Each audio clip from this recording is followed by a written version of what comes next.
guys! Welcome back to my YouTube channel. Lizel Mingolio po ang inyong lingkod at nagsasabing, business? Mind on your business. Okay guys, meron na naman akong another life story na i-share sa inyo at meron na naman tayong better sender of the day. Basahin natin. Ito na siya guys. Ito naman siya. Sinend siya sa akin through my messenger. Ayan, basahin ko guys. Ito, masyado na naman itong seryoso itong story niya kasi nga about sa family din niya. Pero hindi na niya masyadong pininto yung ibang mga situation. Parang binuod na lang niya. Sobrang ikli. But anyway, nag-send pa rin siya ng kwento ng karanasan niya. Hello guys. Dear Lizel Mingolio Vlogs. Ako po si Rosie O. Mungari. Ang istorya po ng aking buhay ay isa po akong housewife. O guys, isang housewife na naman. Mayroon po akong 2 anak. Ang panganay kong anak ay 10 taong gulang. At ang aking bunso ay 2 taong gulang. Ang aking asawa ay isang masipag at responsable. O guys, proud siya sa asawa niya, isang masipag at responsable. Ang aming ikinabubuhay sa araw-araw ay pagtitinda lamang po ng tako.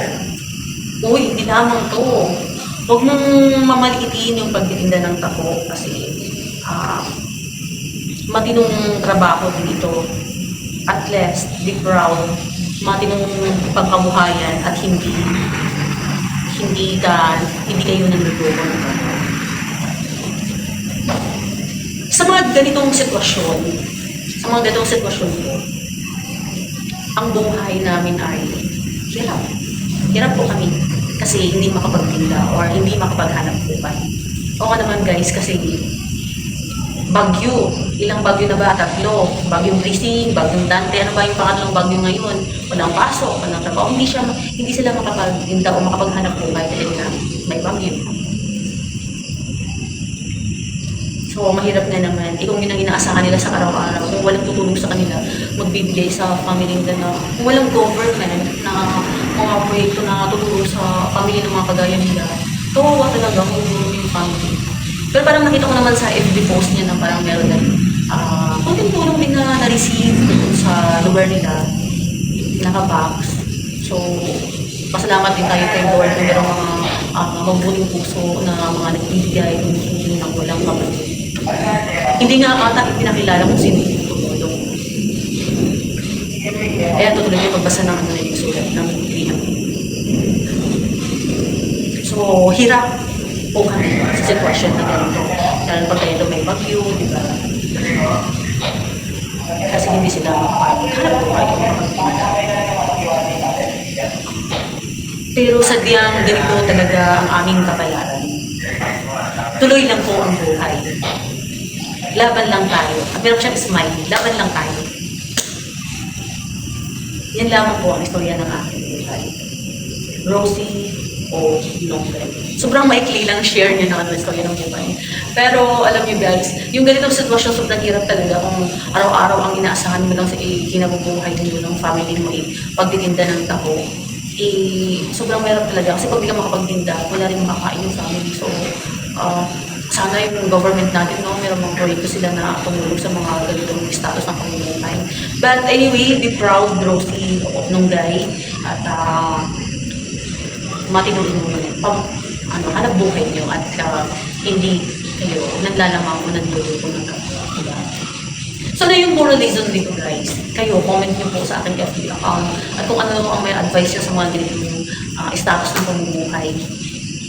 Isa siyang housewife, ang asawa niya ay nagtinda ng tako. Ako naman kasi hindi ako masyadong expert sa mga pag-a-advise sa ganitong family, hindi pa naman tayo expert. Pero masabi ko na lang, sabi nga niya dito sadyang ganito talaga ang aming kapalaran. Naniniwala ba kayo sa kapalaran? Totoo ba yun? Kapalaran? Pag yun yung kapalaran mo, parang totoo din na kapalaran. Yun daw yung kapalaran niya. So, tuloy lang ang buhay.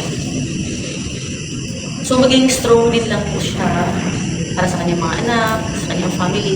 Kasi napakahalaga ng pamilya sa lipunan natin. Kasi diyan nag-uumpisa eh.